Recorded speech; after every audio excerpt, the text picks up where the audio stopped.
madame. Je suis Angelina. Je suis une élève de la classe de terminale qui fait partie donc de l'association des jeunes reporters internationales. Pourriez-vous vous présenter en quelques mots, s'il vous plaît? Bonjour Angelina, merci de me recevoir. Donc moi je suis Anne Jeuneté, je suis députée pour les Français qui n'habitent pas en France, et ce sont les Français qui habitent dans une grande vaste zone géographique qui regroupe 49 pays, qui commence à la Russie et qui se termine à la Nouvelle-Zélande, donc qui couvre le Vietnam. Je vais vous commencer par poser des questions donc en tant que députée à l'Assemblée. Vous êtes députée des Français à l'étranger. Comment êtes-vous devenue députée? Alors, par hasard et par motivation. Euh, Par motivation parce que j'ai toujours été depuis que j'étais en première année après mon bac, j'étais en classe préparatoire, intéressée, même avant d'ailleurs, par la politique et la chose publique. J'ai envie de m'intéresser à la vie de la cité, comprendre comment on s'organise, comment se passent des élections, comment on choisit quelqu'un quand on vote, comment derrière s'organisent les choix de la société, comment le citoyen peut donner son avis, comment le citoyen peut être écouté ou pas, comment le citoyen peut peser. Donc ça m'a toujours intéressée depuis la terminale, les classes prépa, bon, et j'ai toujours suivi ça. Mais j'ai jamais fait de politique. Ça m'intéressait pas, je voulais pas m'engager en politique. Après, sur mon parcours, j'ai été médecin, j'ai fait plein de métiers différents avec mon diplôme de médecin. Et après, une fois que mes enfants étaient grands et élevés, là, je me suis dit, comment je peux rendre au pays ce qu'il m'a donné. Moi, je suis née en France, dans une super famille, j'ai un super diplôme, bon, j'ai tout eu. Comment je peux le rendre? Donc là, je me suis intéressée à la politique de plus près et j'avais envie d'être utile. Et à ce moment-là, il m'a été possible de me présenter, de proposer ma candidature pour entrer dans une campagne électorale pour les législatives. Sauf que le parti politique auprès duquel je me suis manifestée a accepté ma candidature et c'est parti comme ça. En quoi consiste donc le métier de député et quels étaient vos parcours du coup? Alors, c'est pas un métier, c'est très très important. Mon métier, c'est médecin. Ça, c'est un vrai métier. Il se trouve que je ne l'exerce pas parce que je n'ai pas le temps. Quand on est élu, qu'on soit un maire, un député comme moi, un sénateur, un conseiller départemental ou régional, c'est une mission qu'on nous confie. C'est les électeurs qui nous choisissent, qui nous disent moi, je te donne la mission tu m'as présenté un programme, des propositions. Moi, je vote pour toi et je dis je suis d'accord pour que tu portes ces propositions. C'est une mission. D'ailleurs, c'est une réflexion qu'on doit poser. Est-ce qu'on peut travailler, avoir un vrai métier à côté en même temps qu'on est élu? Voilà, j'ai pas de réponse toute faite, mais c'est une question qu'on doit se poser. Mais en tout cas, c'est une mission et c'est vraiment pas un métier. Et d'ailleurs, on se tromperait si on voulait en faire un métier. Il y a des gens qui font de la politique toute leur vie, on peut faire de la politique, mais ne faire que être élu toute sa vie. Moi, je suis bien contente d'avoir un vrai métier avant et maintenant de faire de la politique, de pouvoir mélanger les deux. Donc mon parcours, c'est médecin, mais médecin avec plein de métiers différents. J'ai exercé pour le département des Hauts-de-Seine, j'ai exercé comme médecin remplaçant d'un médecin en cabinet libéral, j'ai fait du journalisme médical, j'ai été consultante dans un grand groupe de santé. Après ça, j'ai ma propre activité que j'ai créée moi-même, toujours en lien avec la santé. Donc j'ai fait plein de choses différentes, mais toujours avec ce souci d'être utile. J'ai juste envie d'être utile à l'environnement dans lequel je suis. Et comment travaillez-vous avec l'Assemblée depuis l'étranger? C'est une très bonne question. Quand on est élu député, d'abord, même si on est élu par une circonscription, donc moi c'est les Français à l'étranger, on est toujours, la mission c'est d'être député pour tout le monde. Donc moi, ça veut dire qu'à l'Assemblée, je dois pouvoir aussi bien donner mon avis sur un sujet de comment doit être réglementée la distribution de l'eau dans le Cantal, que m'occuper de combien il faut qu'il y ait de postes au consulat de Hanoï. Voilà, je dois m'occuper des deux. Et le travail d'un député, comme la première mission, c'est de voter la loi, d'en débattre et de la voter. La deuxième mission, c'est d'évaluer les politiques publiques. S'il y a une politique de lutte contre le harcèlement qui a été lancée par le ministre de l'Éducation nationale, le député doit pouvoir aller sur place, voir comment cette politique se met en œuvre, est-ce qu'elle porte ses fruits ou pas. Et puis ensuite, de contrôler l'action du gouvernement. Est-ce que le gouvernement travaille correctement? Est-ce que le ministère du Travail s'organise correctement? Donc on a 3 missions. Ces missions-là, quand je t'ai donné les 3 missions, c'est à Paris. Tout se passe à Paris. Tu n'es même pas d'ailleurs à Lyon, à Bordeaux, c'est à Paris. Donc 80% au moins du travail, il faut être à Paris. Et d'ailleurs, quand je suis à l'Assemblée, il y a des séances, il faut que j'y sois. Si je ne suis pas présente, j'aurai une sanction. Donc je peux être sanctionnée de ne pas avoir été présente vraiment physiquement dans les locaux de l'Assemblée. Donc c'est surtout à Paris. Et après, moi, comme en ce moment, je me déplace, je profite des moments où l'Assemblée ne siège pas. En ce moment, personne ne travaille en hémicycle. Donc j'ai un peu de temps pour venir dans la circonscription. Voilà, donc c'est comme ça qu'on travaille. Le travail d'un député, c'est toujours à Paris. Et quand un Français me sollicite, on me dit la députée, la caisse de retraite, ça fonctionne pas bien, la sécurité sociale, ça va pas. Les gens que je vais aller interroger en disant, vous savez, il y a monsieur Dupont qui m'a interrogé, apparemment, votre caisse de retraite, il y a tel problème. Bah, la personne à la caisse de retraite, elle est à Paris. Donc, si j'ai quelqu'un, je sais pas quoi, j'avais quelqu'un de Minsk en Biélorussie qui m'avait sollicité son problème, je l'ai résolu à Paris, c'est pas à Minsk que je l'ai résolu. Tu vois. Donc, le travail, ça, c'est pas facile à entendre. Le travail d'un parlementaire, il est d'abord à Paris. D'accord. Maintenant, nous allons passer aux questions personnelles. On a appris que vous vous êtes installé à Singapour en 2025. 2005. 2005, oui.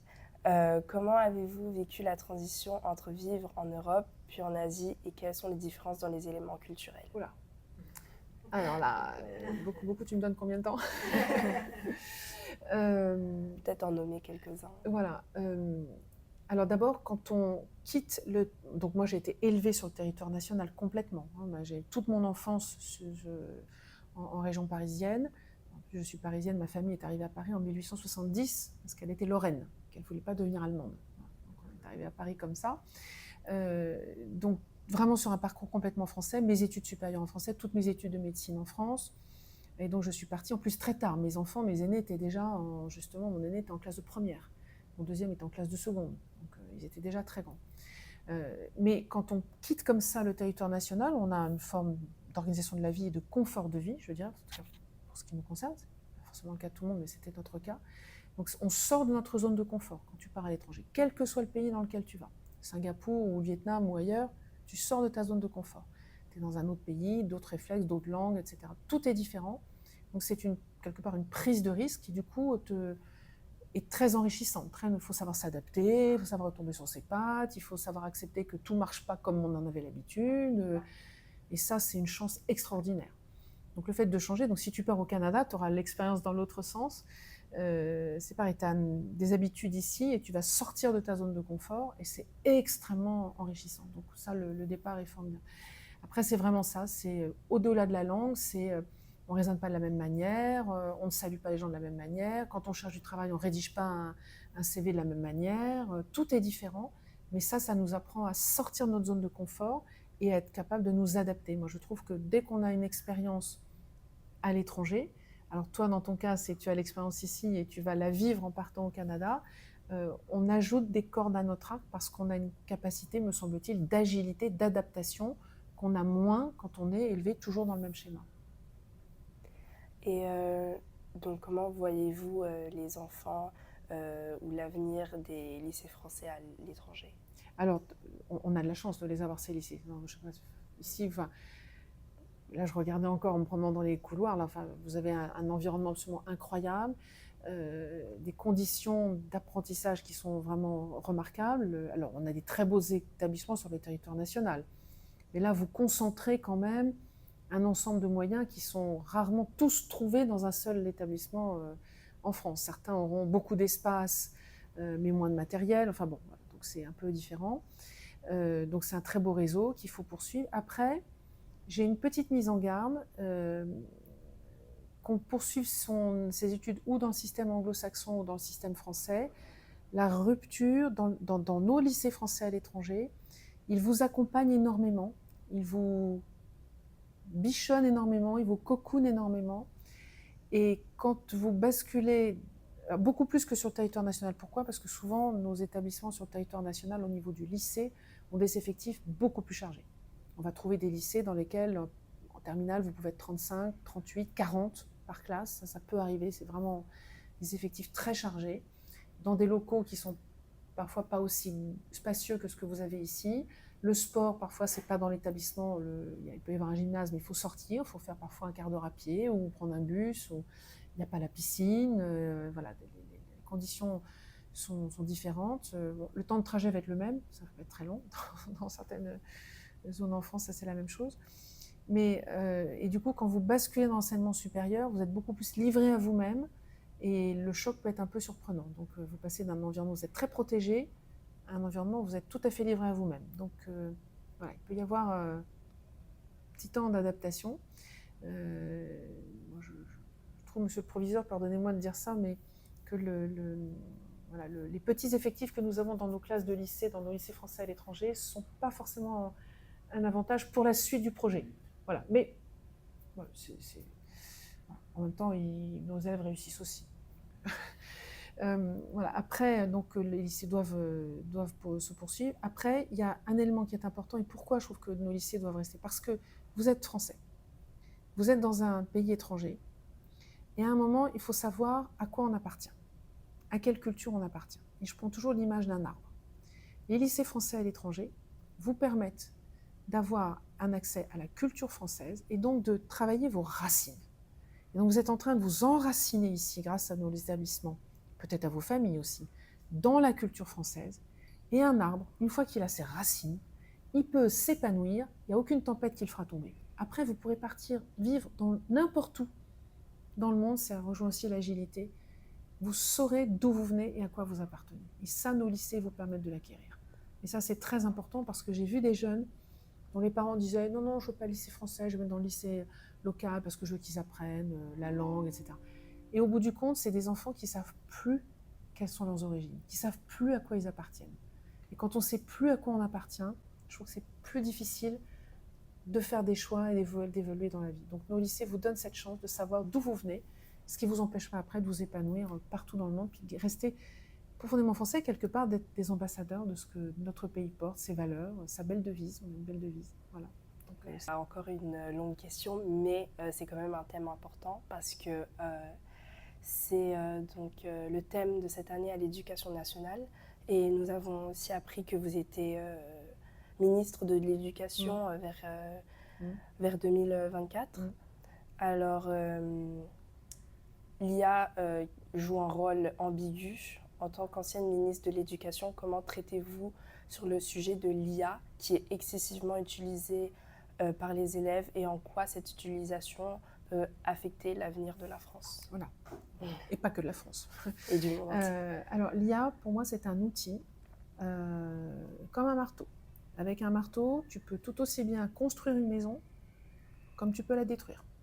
Au choix. C'est ton choix, ta liberté de dire comment je vais utiliser l'outil. C'est un très bel outil, l'IA, qui peut être vraiment utile. Et moi, je vais donner mon exemple de médecin. Quand on prend la radiologie, l'IA va permettre d'être ultra performant en radiologie et d'avoir des diagnostics beaucoup plus sûrs. En revanche, l'IA, elle ne raisonne qu'à partir de ce que l'homme connaît déjà. Donc, pour tout ce qui est du domaine de la recherche, de la progression, de l'amélioration, ce n'est pas l'IA qui va le faire. Il n'y a qu'un être humain qui peut le faire. Donc, si je prends l'exemple de la radiologie, il faudra toujours former des radiologues hyper performants parce qu'ils vont devoir, eux, continuer à améliorer les connaissances de ce qu'on sait faire en radiologie pour continuer à nourrir l'IA. Et que l'IA permet à tout le monde de bénéficier d'un diagnostic qui sera le même, de très grande qualité, partout où qu'on se trouve, même dans des endroits très retirés. Donc voilà l'exemple de l'IA, c'est comme ça que je la vois. Donc ça, si on vient à l'éducation, que les élèves d'un côté se servent de l'intelligence artificielle, pourquoi pas, mais si ça les empêche de réfléchir par eux-mêmes et de continuer à améliorer leur capacité à raisonner, à avancer, à progresser, là, ça n'est plus acceptable. Et c'est toute la difficulté pour l'enseignant qui, lui, va devoir guider ses élèves. Lui-même va peut-être pouvoir se servir de l'IA. Si j'utilise l'IA dans une progression, dans une discipline, allez, prenons le français, la grammaire, par exemple, et que je me sers de l'IA peut nous permettre, dans une classe, de faire progresser des élèves à leur rythme et de leur présenter des exercices très individualisés, parce que j'ai vu que l'élève Paul, il avait vraiment du mal, et l'enseignant peut le faire, mais parfois dans des classes un peu plus diversifiées, dans des élèves qui sont plus variés en niveau, c'est tout le talent du professeur de savoir le faire. Mais peut-être que pour lui permettre de passer un peu plus de temps vraiment individualisé avec un élève qui est en difficulté, savoir que d'autres vont pouvoir progresser sur une progression que lui maîtrise, parce que lui, l'enseignant, aura choisi quelque part, parce que l'IA, c'est sur des algorithmes, des arborescences. Il va définir la progression de son intelligence artificielle à lui, comme enseignant, c'est son choix. Mais aussi, il faut qu'il mette sa valeur ajoutée, et il le mettra. pour permettre finalement à chaque élève d'aller encore plus loin que ce qu'il pouvait faire et s'assurer qu'on laisse personne sur le bord de la route et qu'il n'y a aucun élève, si ça peut permettre qu'on ait par exemple moins d'élèves décrocheurs en France, alors moi je dis 10 fois oui. Mais pour ça, il faut que nos enseignants soient aidés, formés. Donc ça peut être un outil remarquable, mais ça ne peut pas remplacer le professeur. Si c'est pour lui permettre d'avoir plus de temps individualisé avec certains élèves en grande difficulté, tant mieux, mais ça ne peut pas le remplacer. Donc voilà, il va falloir se caler, et par ailleurs, ça pose la question de l'évaluation. Parce que si les élèves utilisent trop l'IA chez eux, du coup, ils vont produire des travaux qui ne sont pas d'eux, et on va donner une évaluation qui n'est pas la bonne. On va évaluer l'IA et non pas l'élève. Ça, il va falloir se poser des questions. Donc moi, personnellement, je me pose la question du contrôle continu, de l'évaluation d'un travail fait à la maison. Comment est-ce qu'on peut faire? Est-ce qu'il faut transformer une salle en cage de Faraday pour qu'il n'y ait aucun réseau, pour qu'on soit sûr qu'on évalue vraiment? Parce que c'est dans l'intérêt des élèves. Il faut que je sache que tu es vraiment capable de faire, parce qu'au bout du compte, je te donne des compétences, des savoir-faire que tu vas pouvoir utiliser pour ton métier plus tard. Ton employeur derrière, il n'a pas envie d'embaucher un robot. Il veut embaucher Angelina qui sait réfléchir. Voilà, donc c'est tout le défi qu'on a à relever. Et comme l'IA va très très vite, et que les élèves vont très très vite aussi, il faut que l'institution arrive à s'adapter, et il faut beaucoup aider nos professeurs à choisir les bons outils qui pourront leur permettre d'apporter, encore une fois, la possibilité à un élève en très grande difficulté d'aller au meilleur niveau possible. C'est ça que je vois comme avantage. Les autres, ils avanceront toujours même sans IA. Et pour finir, avez-vous un conseil ou des conseils pour les générations futures en politique, mais surtout pour les jeunes filles qui souhaitent s'engager dans ce domaine qui est quand même dominé par les hommes? Alors, ça c'est une très bonne question. Alors je vais commencer par la deuxième partie. Pour les filles, d'une manière générale, faites-vous confiance. Et je reviens à ce que j'ai dit au tout début. Si quelqu'un vient te chercher, te dit Angelina, je te propose de faire ça. Il y a beaucoup de filles qui commencent par se dire, alors ils vont me poser 3-4 questions. Alors ça consiste en quoi? Ça commence quand? Ça dure combien de temps? Qu'est-ce qu'il faut savoir faire avant? Ah oui, mais ça je ne l'ai pas appris, est-ce que c'est sûr que je peux le faire? Non. Quelqu'un vient te voir et te dit, je te propose Angelina de faire ça, donc il considère que tu es capable de le faire. Donc il faut lui faire confiance. S'il pense que je suis capable de le faire, je vais y aller. Et puis, comment ils font les garçons? Ils y vont. Et alors à l'Assemblée, c'est pareil. On nous propose d'être en mission sur tel sujet. Tu peux être sûr, sur 10 mains qui se lèvent, il y a 3 filles et 7 garçons à l'Assemblée. Et c'est toujours pareil. Pourquoi il y a 3 filles? C'est les seules qui vont se comporter comme les garçons, qui vont poser aucune question, qui vont lever la main. On verra bien. Et puis les 7 autres filles, elles vont dire, attends, alors ça commence quand? Ça dure combien de temps? J'aurai combien de moyens? Qu'est-ce qu'il faut savoir? Ah non, ça. Et moi, je l'ai fait.